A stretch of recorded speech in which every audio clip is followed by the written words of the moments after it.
All right, it is 1 p.m., so we will go ahead and get started. My name is Tristan McClure-Begley. I'm one of the program staff for the NIH Venture Program on Non-Invasive Optical Imaging Initiative, here with my colleagues Afroz Anderson and Marianne Wu.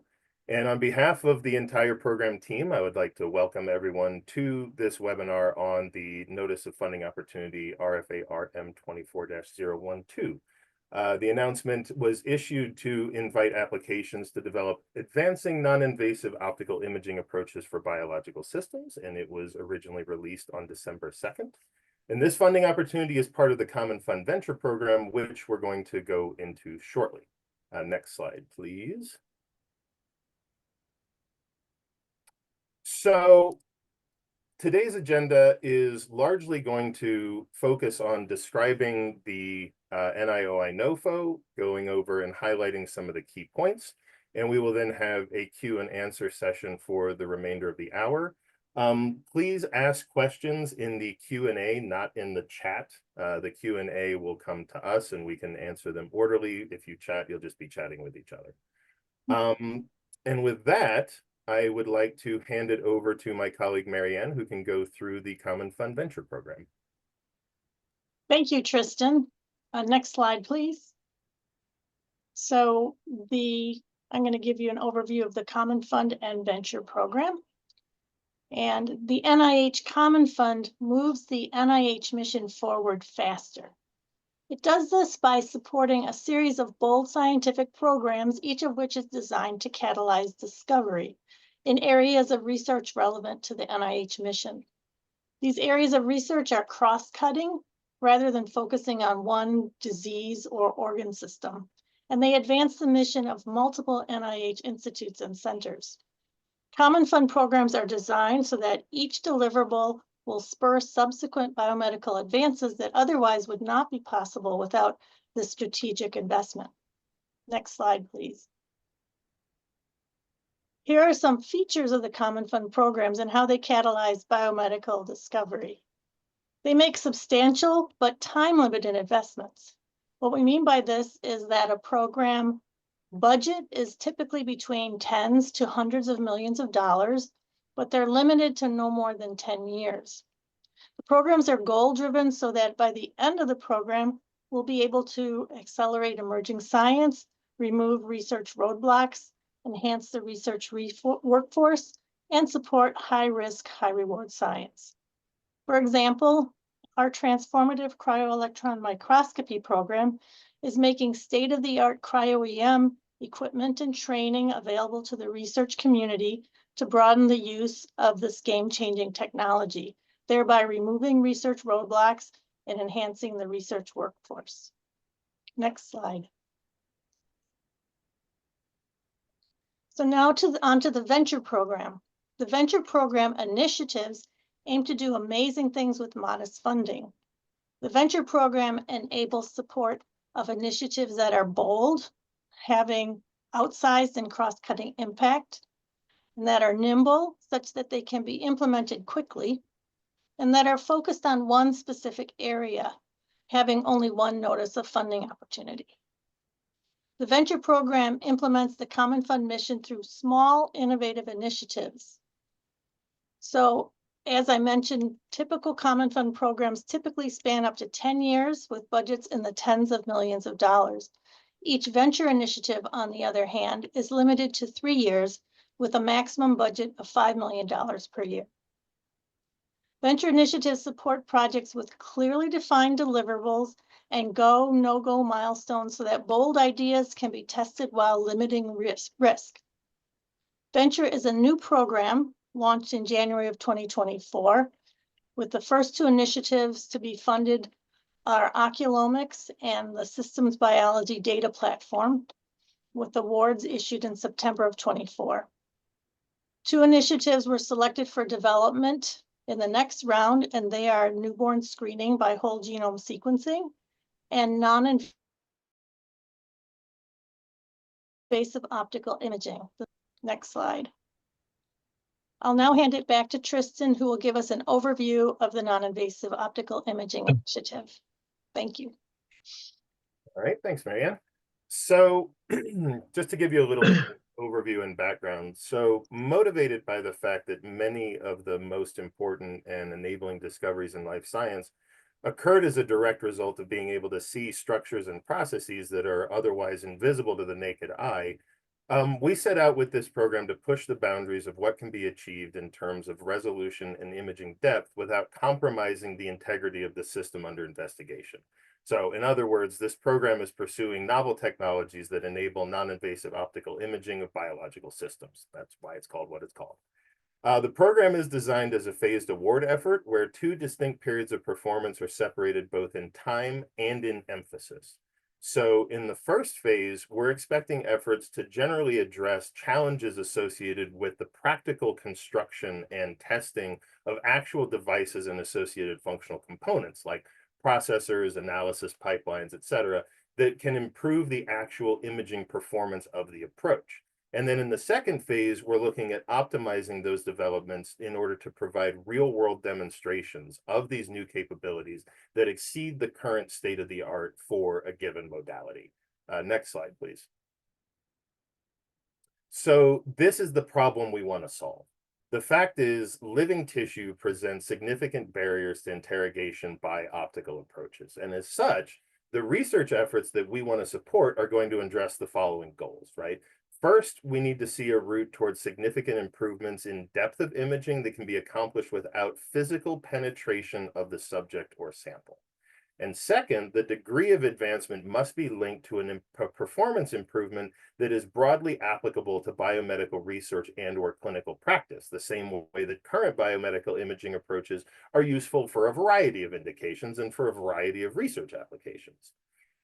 Third, the technology has to be non-invasive or minimally invasive in nature. Now, we'll discuss the definitions of these terms more in depth later, but for now, consider the definition of invasive as anything that involves physical penetration of a sample or subject.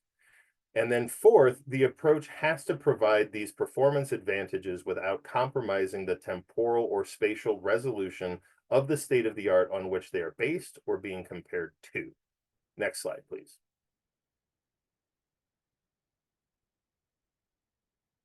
As mentioned previously, this is a phased award mechanism.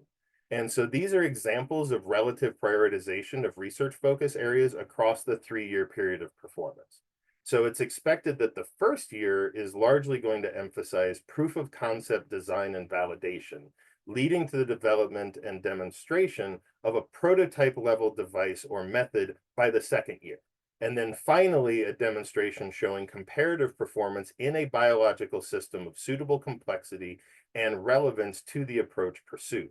Now, we should stress that these are for instance examples, right? The actual workflow of a given proposal and technology approach is up to the authors to outline and then justify appropriately for review. Next slide. There is a review requirement for a plan for enhancing diverse perspectives. Now, it's acknowledged that multidisciplinary research efforts such as this one benefit largely from the free and open discussion of ideas and from the maximum breadth of perspectives and expertise, both scientifically and socially. Moreover, plans to maximize access and opportunity within the communities that can benefit from advanced technology development efforts like these are often the key to broader, more rapid adoption and further optimization of that technology. So to that end, proposals have to present a realistic plan to address diverse perspectives in the design and implementation of the research activities, as well as improving access and utility of the technology once it has been developed. Next slide. Okay, data sharing and management. So there's this NIH-wide requirement for all sponsored research activities to address the manner in which data is collected, archived, and shared with the community. And we strongly encourage everyone who's interested in proposing to this initiative to take the time to visit this website and look at the examples of what a good data management and sharing plan actually looks like. And importantly, if you direct your attention to this last bullet, this is the real key component here. All proposals have to include language that unambiguously states how and when such data will be shared, and it must coincide with the end of the period of performance at a minimum, right? In other words, you have to be able to show how you're going to archive and share the data, and it has to be made available by the time the program is ending. All right, next slide.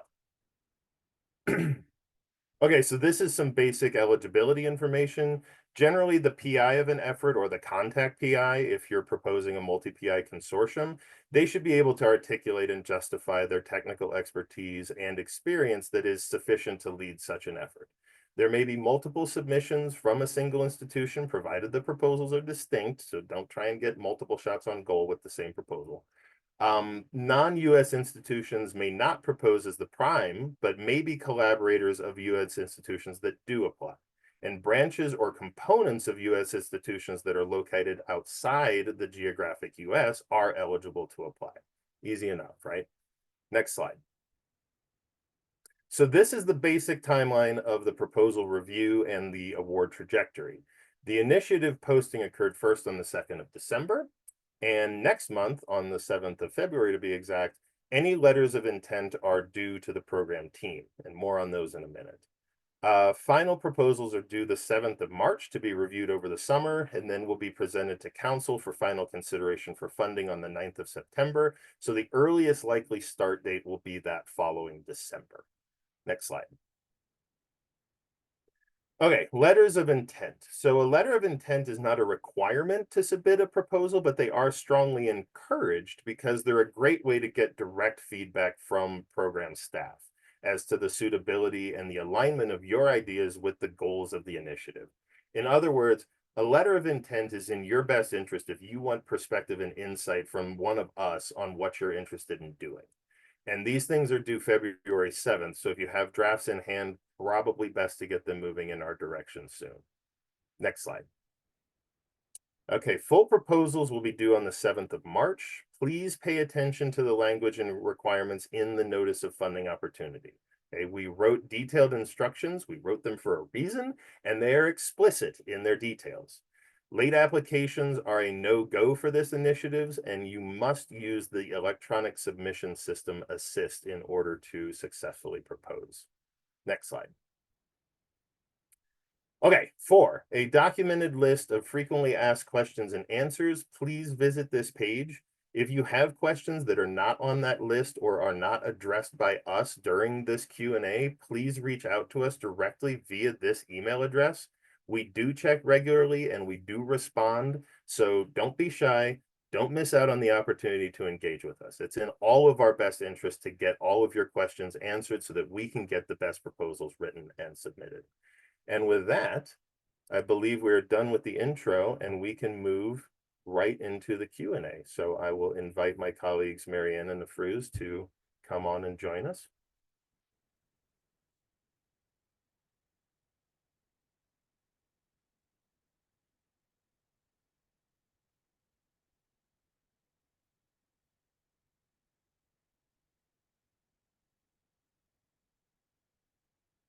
Raise the questions. Yeah, oh, sure. Go ahead. Oh, just 2 quick questions. First, could we get a copy of this PPT later? The slides and the actual webinar will be posted on the Venture Non-Invasive Optical Imaging website. Oh, okay, okay. Why? Because I have a collaborator. He cannot attend this, today. So I just want to make sure he also, he also get that. Yeah. Second question. So how can we get a copy of the detailed instruction, for the submission? That would be, well, you can actually Google the number for the notice of funding opportunity. No, I read all the funding opportunity already yesterday. I just have a specific question.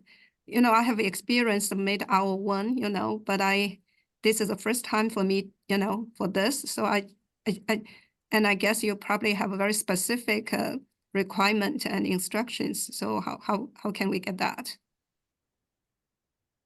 That they are all listed in the notice of funding opportunity. So just following along the instructions there, you should be fine. They complement the instructions that you get from the SF 424 application guide. So I read already, but there it says I have to get that from the link didn't direct me to anywhere, and they say I can only get that by my university or institution. So that's I really, not like the our one, everything will be very clear. Wait a minute, you're unable to see the full notice of funding opportunity description? No, I can see the full notice of but the full of the notice of the, it said, for the detailed instruction, right? And I couldn't have anything about, how I am going to submit this grant. Yeah. Because you must have some special, for example, what's a page limit, right? I have to know this. Oh, those are all, yeah, so all of that information that we're following the standard page limits. And so that's all in the standard form. So in the first page of the funding opportunity announcement, it will have instructions in the how to apply application guide. And that link works for me. It provides you with the general instructions, SF 424, which you would use version I. And so follow the instructions there. I just said I did spend 2 hours read all the instructions, but I just couldn't get the information for the specific, instruction for the Okay, I package. suggest that perhaps you call the program officer for this, Jonathan. Okay, got it. And he will give you, because Okay. maybe you need more specific information than we can provide here. Okay. Thank you. Here we have some questions in the Q&A window. Should we go through those? I wanted to suggest if you can go to the right now to the Q&A first and then going back to the hands up in the order. So one by one so we can cover everyone. Thank you. All right. The first one is, would injection of contrast agents be considered invasive?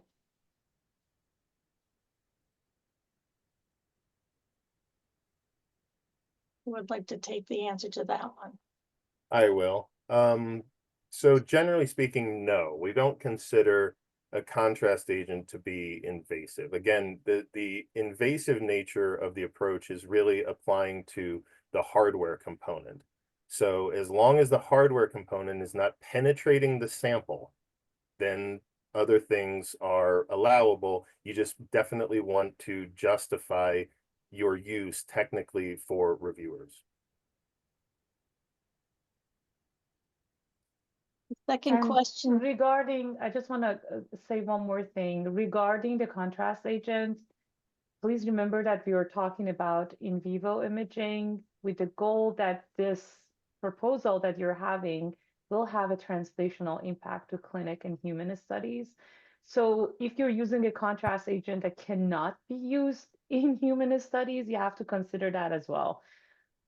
Just wanted to bring that up so we are more clear. Because it will impact the translational of it. So thank you, Elfers. The second question involves the conflicting technological requirements for depth and spatial resolution that present challenges that may impact the project's efficiency during the 3-year grant period. It's long, I don't want to read all of it.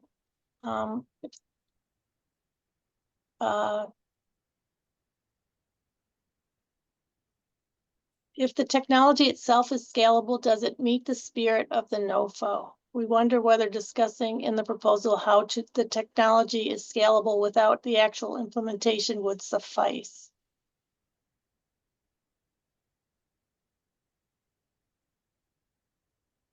does anyone want to take this or should I? So when it comes to, I'm not going to comment on technical feasibility because that's really up to you to convince reviewers in terms of how you're going to apply and develop your technology. When it comes to meeting the spirit of the NOFO, I would say that yes, in general, addressing issues of scale and being able to demonstrate improvements in non-invasive imaging depth, regardless of the system under consideration, is within the scope and the spirit of the NOFO.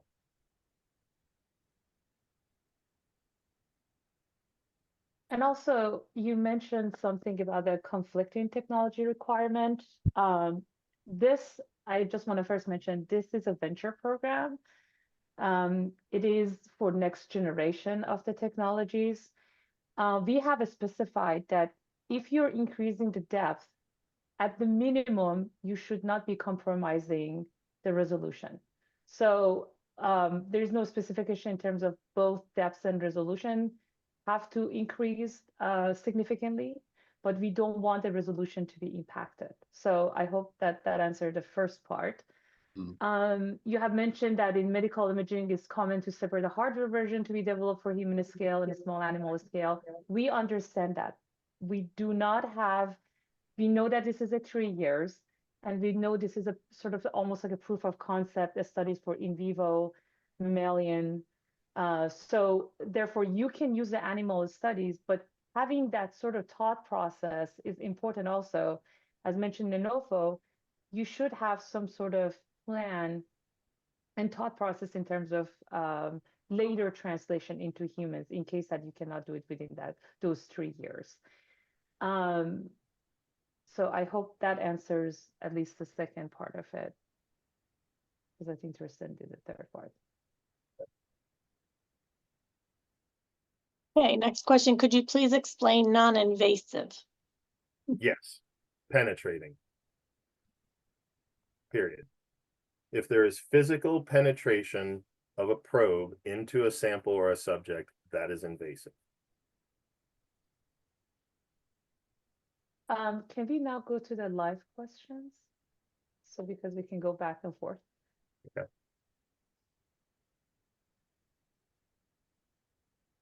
Guess Mehmet. How to select a person for the live questions. Mehmet, can you please state your question? Yes, of course, and feel free to turn my camera on. It was disabled by the host. So the question I had was, we are in neuroscience lab, specifically focusing on brain imaging using near-infrared spectroscopy, but our technology allows us to look at it at a higher sampling rate and with higher intensity, therefore less noise, by making some alterations to the instrument itself. And that's what we plan to propose for this funding. Now, the question I have is whether what exactly is meant by the biological systems or biological tissue. And to us, it wasn't apparent whether humans non-invasively measuring the brain activity using a cap or just, optodes is eligible for this project itself.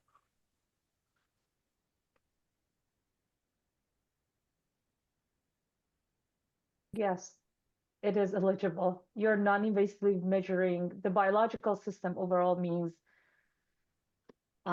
the whole, you can think of the whole human body as a biological system. We are not talking about cellular, like just having a cell in a petri dish. We are talking about in vivo biological system. So brain as an organ will be a biological system.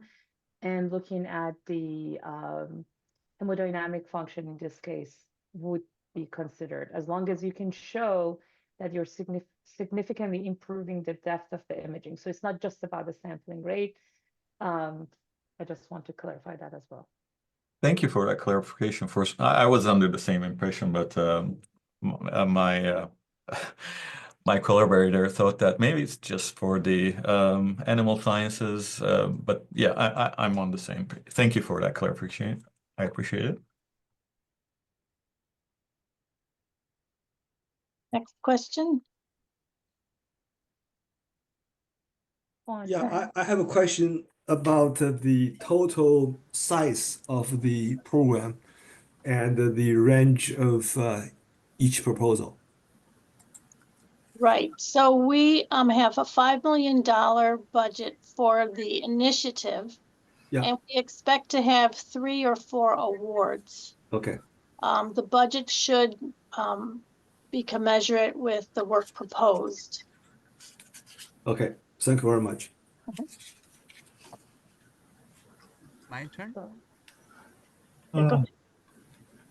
Hello. I have another question and one question. Can I Is the in vivo focus on in vivo imaging then? Yes, the emphasis is on in vivo imaging.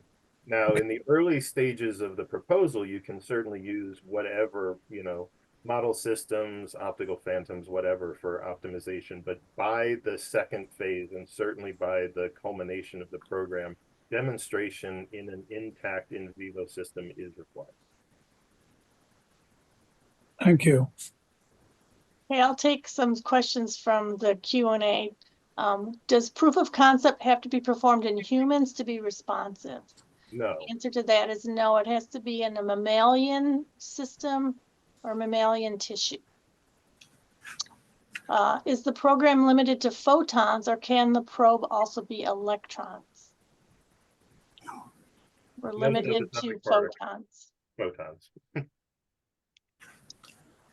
In adding a chemical to the body to improve its transparency, is adding a chemical to the body to improve its transparency allowed?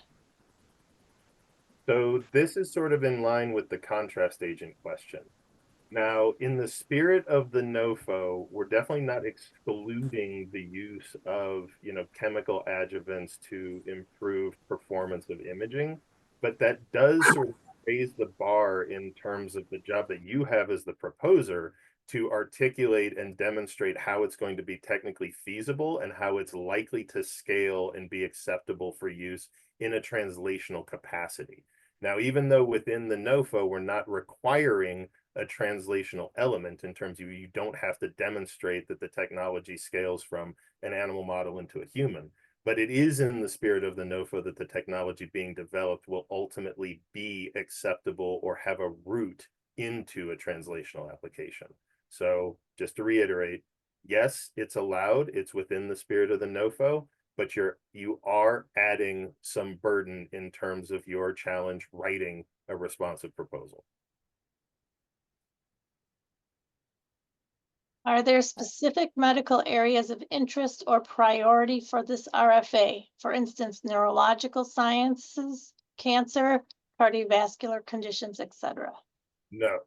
In fact, it's within the spirit of the NOFO that the technology we're hoping to develop will be broadly applicable across indications and research applications in biomedical science, right? Just as I sort of illustrated during my introduction, things like PET imaging or other forms of currently used biomedical imaging are used in multiple indications, multiple conditions, multiple research endeavors. So we want something that is just as agnostic and just as applicable across uses. I would suggest going to the online questions now. Dr. Yu?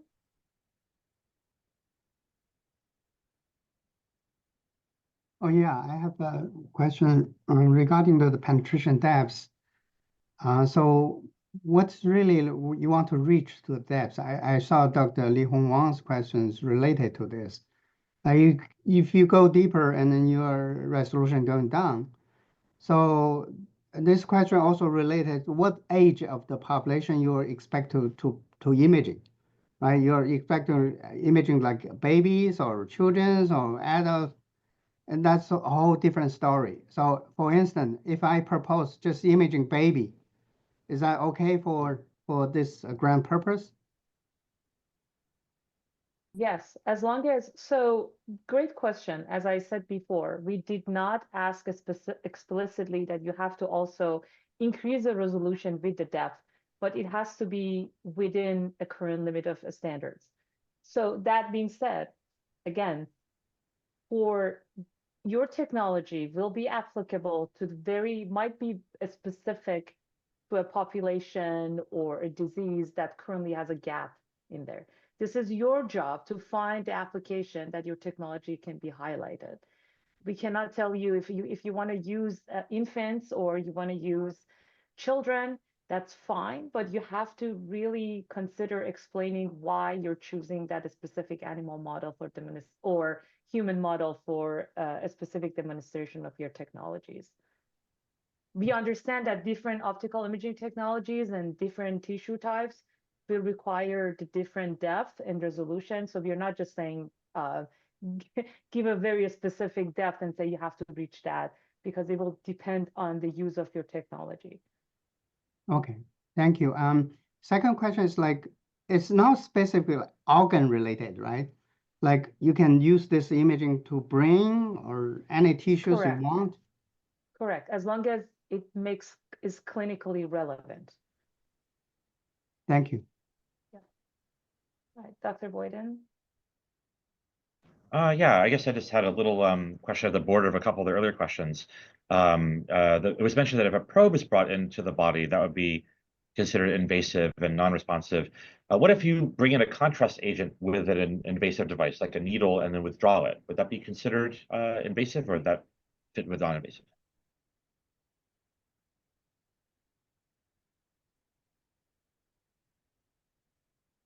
Tristan, you want to go ahead?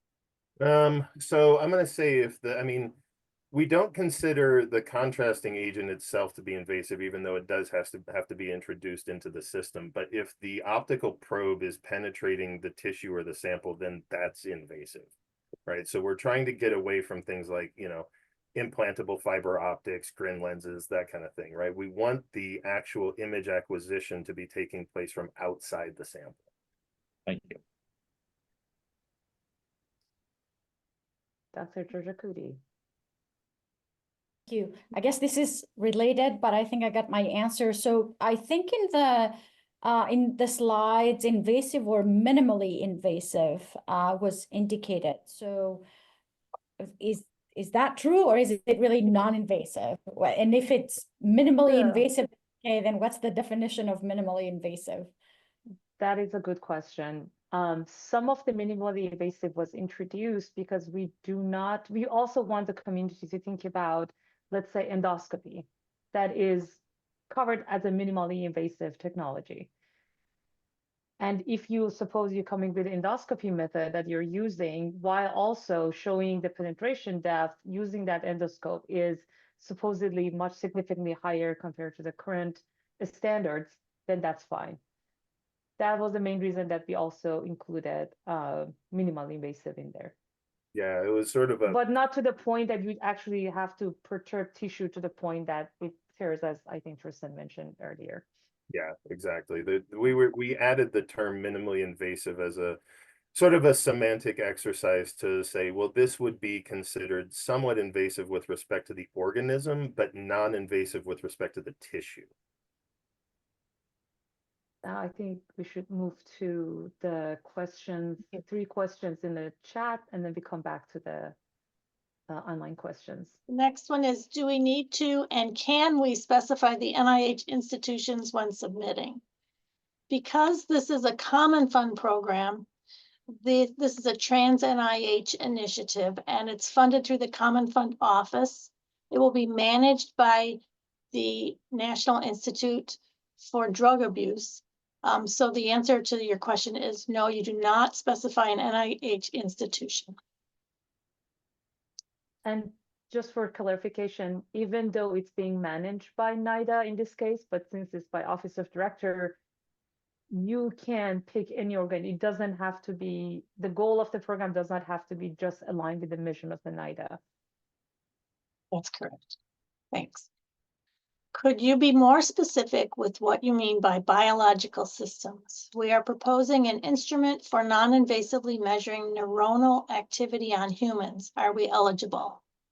I think we answered this question early. I think, We did. correct? That they're going to ask that question previously. Yeah, thank you. You did. Okay. Will this opportunity be available again in future years or only for 2025? It's only a one-time opportunity for the venture initiative. So this is the opportunity. Go for it. And finally, is major equipment allowed in the budget? Is institutional commitment as matching allowed for this? Well, because this is a short and small initiative, we would expect not to have too much major equipment, but we understand that this is technology development and there will be a need for development and equipment. Do you want to add anything, Fruce or I Tristan? mean, the other part is that you have to make sure that it makes sense whether equipment you're purchasing, it's all within the depth and breadth of your proposal, and reviewers look at that. You know, if you put randomly equipment that does not really pertain to the advancement of the technology, then, you know, that does not make sense and it won't go well, most likely. So just make sure that you put something that is definitely necessary for your, but we're not putting like a specific limit because it could be project dependent. Yeah, that's correct. We want you to have maximum flexibility with what you actually need in order to accomplish the aims that you set forth, but it needs to be sort of prima facie obvious, right? Don't propose an optical approach and then budget for a mass spectrometer. All right, going back to. And institutionally, commitment as matching would be allowed. It will have no bearing on the outcome of review.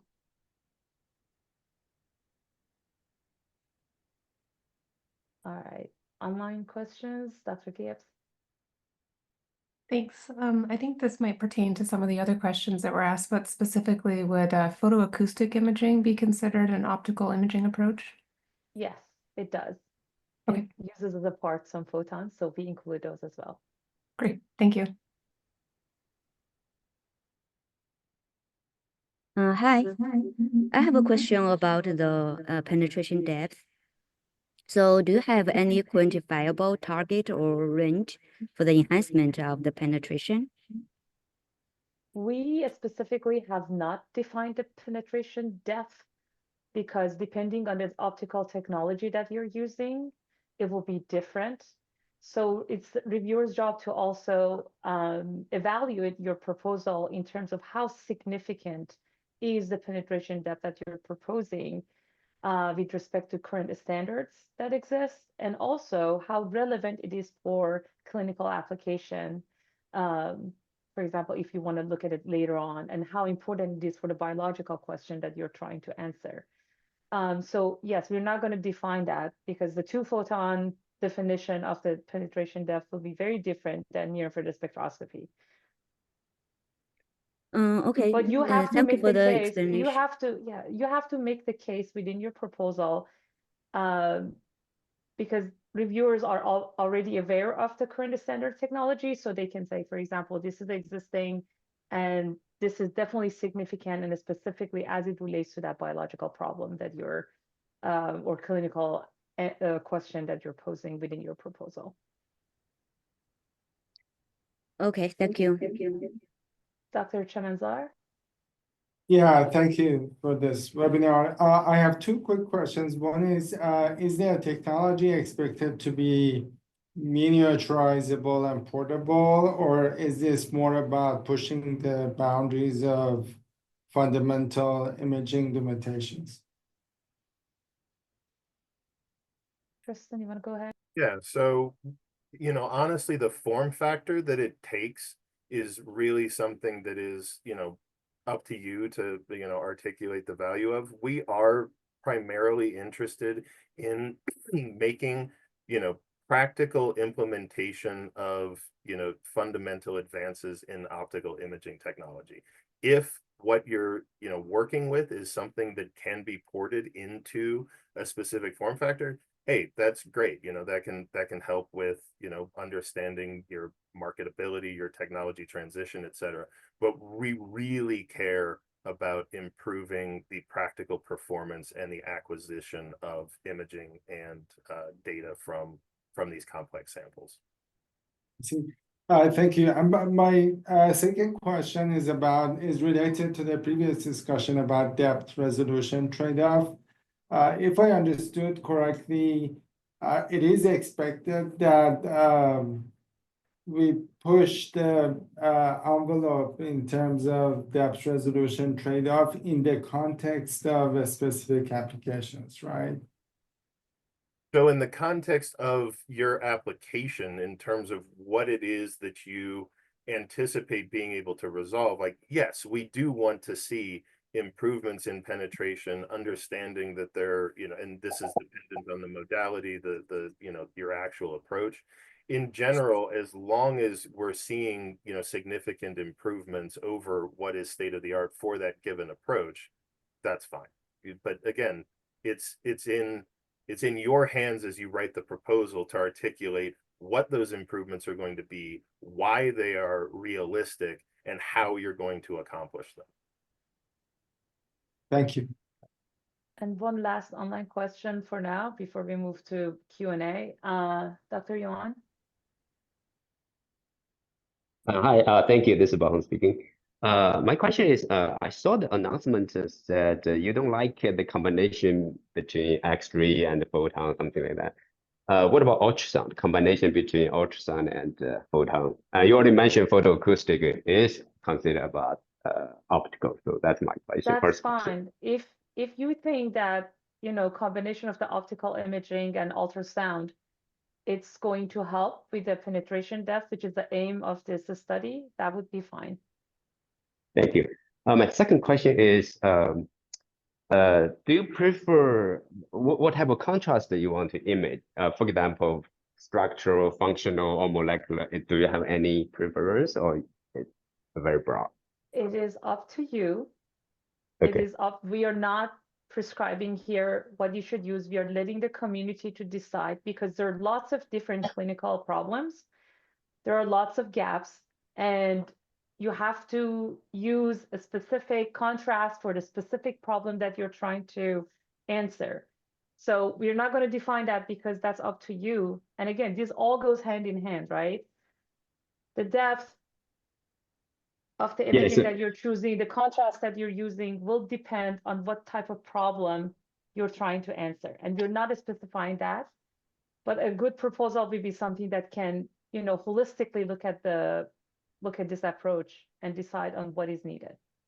Okay, thank you. So I just want to, you don't have any preference, because I saw I saw the announcement talk a lot about biological information.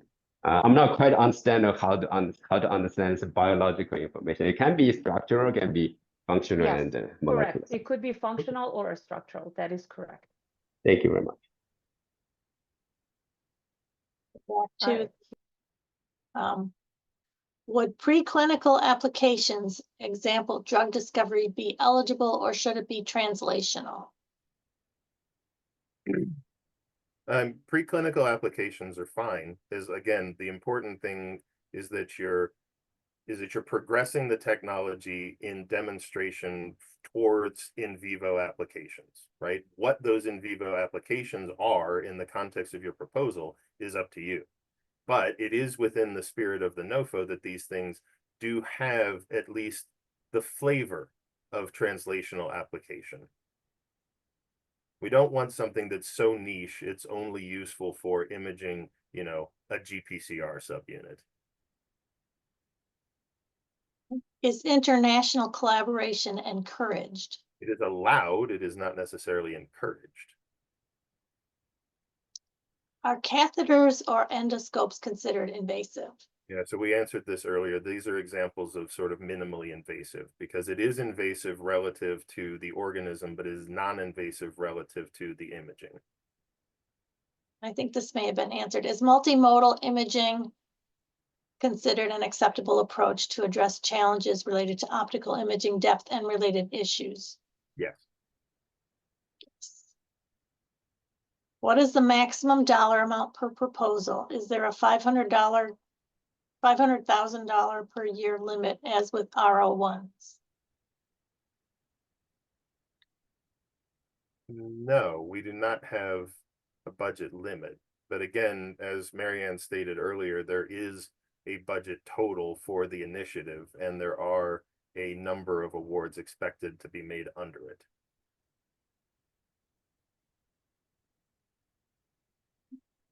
I think you talked about this. What is the expected resolution versus depth? Is 1 to 2 millimeters spatial resolution at 1 centimeter depth reasonable? We are not answering that right now, because it depends on the device that you're using. If you go 1 centimeter depth for near infrared spectroscopy, you tell me. I think we can go more than that. You have to make the case of what is the state of art, how your technology, specifically within the penetration depth, is taking the technology to the next step. So penetration depth is the main focus of this. We also mentioned that we just don't want a penetration depth to be improved to the extent that your resolution go way down. So we don't want the resolution to be impacted significantly because of the penetration depth. So I hope I answered that question. Here's one. I saw you do not want optical combination with X-ray and others. Is that entirely true, Afrus? Well, we answered yeah, that question already. that's my question. Oh, I'm sorry. Okay. Can you comment on the expectation for preliminary data for the proposed technology? I think that should be commensurate with the level of development that you intend to pursue under the duration of the program. So that is all part of, lobbying a convincing case to the reviewers that what you have and what you are proposing is realistic to accomplish under the terms of the award period. Okay. Would this NOFO support a pilot clinical study? I understand clinical trials are not supported. So you can definitely propose work in humans, and that would fall under the basic experimental studies in humans, but it is not a clinical study. Let's move to online question. Dr. Wang.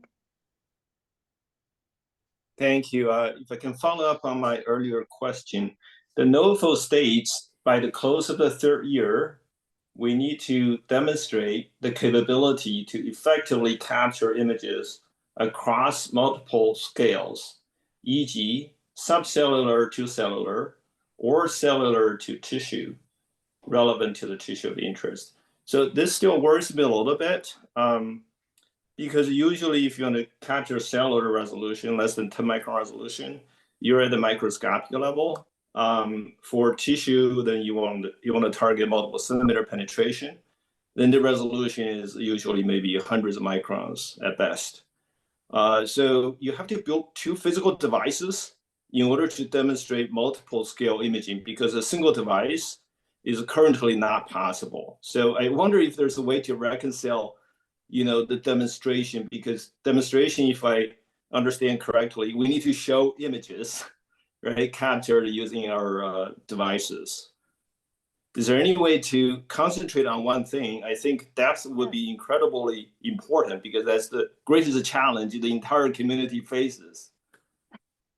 So first of all, to begin with, thank you for the question. I just want to mention two things, and Tristan has, I'm sure, some answer, but one is, if you have a device or you have a bold ideas about the device or multi-technology, multi-scale technology that can be used to image at a different scale, that is fine.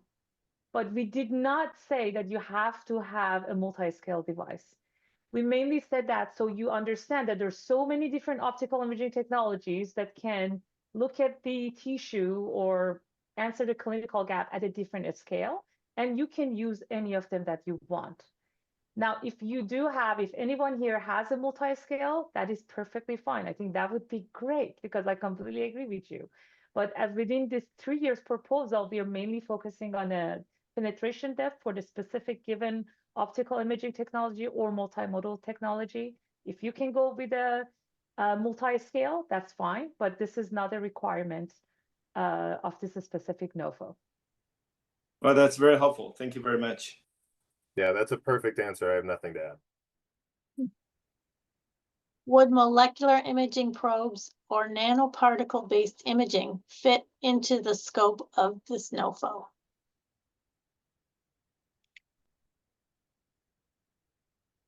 So it will depend on, again, this could be part of you're trying to create a contrast agent or using the injection to see how it's going to work. It will depend on the problem that you're trying to answer.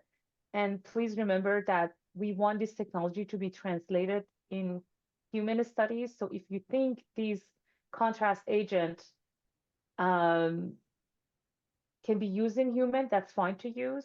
But please remember that we are trying to look at the optical imaging devices to enhance the penetration depth, and not just because of the use of it should be a combination of that with a contrast agent. So.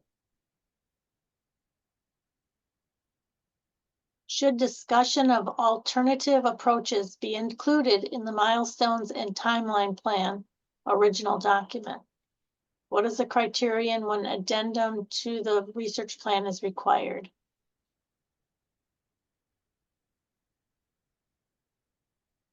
So I'll tackle the first part of this question. So discussion of alternate approaches in the milestone timeline plan, that's part of your description of your research strategy. So, I mean, I would say that comes down to a grantsmanship question of how much emphasis do you want to put on being able to articulate plans for alternative approaches as you pursue your original, trajectory of development efforts. So it's certainly allowable. Now, to what extent that's going to impact review, well, that's up to you to decide. This is your proposal. And then a criterion when an addendum to the research plan is required. I'm not exactly sure what that means, because you're going to propose a research plan that will be part of your review. Any addenda would be something that would come after. So. Okay, yeah, thank you. Yeah, I got it, yeah. And please remember, like, if you're talking about changing the aims of the proposal afterward, usually it's called change of scope, and that's a whole another level of discussion if an application is aborted, obviously. But you don't want to change the scope, so you cannot, as Tristan said, cannot change that. At the interface of animal model and translation into humans, what is the view of this NOFO on genetically encoded sensors that require viral delivery? Out of bounds. We have explicitly detailed in the NOFO that the use of transgenes or ectopic expression is something that is out of bounds. That will be non-responsive to this NOFO. If you are introducing something that is a transgene or requires the use of a transgenic organism for improved performance, that is non-responsive. Is live cell imaging considered appropriate for this program, or should it be larger scale imaging of tissues, organs, etc.? Again, this is back to the question of scale. It is, dependent on what type of technology and what approach you're proposing. So all of those things are considered viable, so long as, again, you're imaging from outside the sample.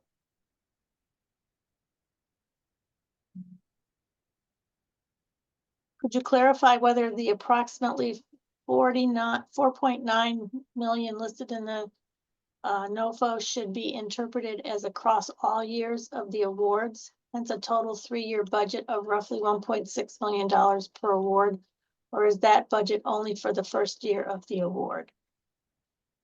Each year this program will be funded.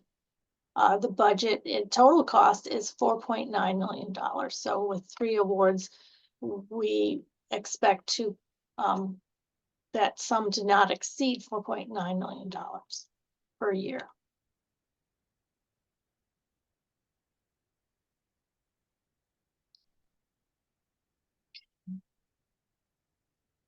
You said that in the spirit of the NOFO, the technique should be broadly applicable to multiple regimes across the body. Would it be a plus to also demonstrate this during phase 2-3, or is it more preferable to focus on a specific application for an initial demonstration of the technique? There's no preference. So that is down to how you intend to use your model system and how you intend to propose developing your technology. There is no preference in terms of programmatic interest in how those demonstrations are taking place. And in terms of review, there is no preference in terms of a specific application. So it is really up to you and how you are writing your proposal, why a particular system is being used and what your rationale is for its eventual development and application to multiple systems. For the plan for enhancing diverse perspectives, does this mean we need a network of multiple sites to perform the study, e.g. multiple subcontracts? No, it does not.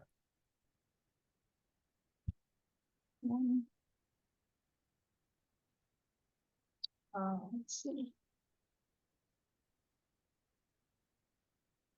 Due to, related to the earlier question, if the contrast agent needs to be injected to the tissue through a penetrating needle, but then the imaging itself could be done on the tissue surface, so not penetrating, will this be considered as responsive to the RFA? Yes, yeah, because that's similar to introducing an intravenous contrast agent prior to a non-invasive imaging approach. So yeah, that's fine. Our imaging device will be integrated with a laparoscope to visualize organs in the abdomen. In this case, would our device be considered minimally invasive? No, because the laparoscope is going through the abdominal wall and into that body cavity. So no. For validation of depth improvement, simulations, phantom, animal, in vivo human tests can all be considered, correct? As long as they're not part of the terminal demonstration, right? The phase 2 and phase 3 of the awards has to be with in vivo model systems. So anything that is, you know, ex vivo or artificial, those are allowed. Certainly, we don't want to restrict people during, you know, the higher throughput optimization phase in the early phases, but the terminal has to be in vivo. Is artificial intelligence algorithm development for this imaging analysis in the scope of this funding announcement? Sure. But again, justify it, articulate it appropriately in your proposal. The use of a needle to deliver light, is that considered invasive and not responsive to this call? If you have to introduce the needle with the light source into the sample or into the tissue, that's invasive, no go. We have time for one more question. Do we need to include specific biological questions that the proposed technology can solve and demonstrate them? No, you don't have to have, this isn't necessarily a hypothesis-driven effort requiring a new tool development to address the validity of that hypothesis, right? So you don't need to be looking specifically to answer issues related to a specific biological mechanism. Now, you can propose a model system or a specific question that this approach is very applicable to as a demonstration of its capability, but that's the important emphasis there, is that the technology itself that is being developed is applicable to this particular question, and answering that question is demonstration of its performance. That's fine, but we're not looking for things to address a particular biological mechanism. Okay, one last question. Does a general technology that improves depth penetration of existing optical technologies, is that responsive? Yes.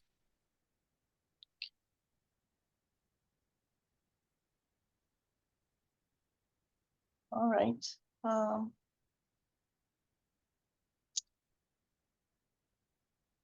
One more. Is there any preference for diffuse optical imaging techniques which naturally provide more depth but lower resolution compared to coherent light imaging methods? We are not prescribing a preference here. Just make sure that for whatever application that you're picking, it makes sense to have that sort of low resolution of the diffuse optical imaging technology. So at the end of the day, as I said, it's a very cohesive process, right? The technology is answering some sort of clinical or, you know, medical gaps or imaging gaps. And so therefore you have to make sense. Like if you if you can reach that penetration depth with the current standard resolution or low resolution and it makes sense, yet we're not going to tell you what to do, and it will depend a lot on the technology that you're using, obviously. Well, I'm afraid we've reached the end of our time, and we thank you all for participating in this webinar. Any questions that we did not answer that were in the Q&A box, we will address and put in the FAQ, as well as any of the questions that we have provided here. We will also include an FAQ, and you'll be able to view the presentation and the slide deck on the NIOI website, which is shown here. Thank you and have a good day.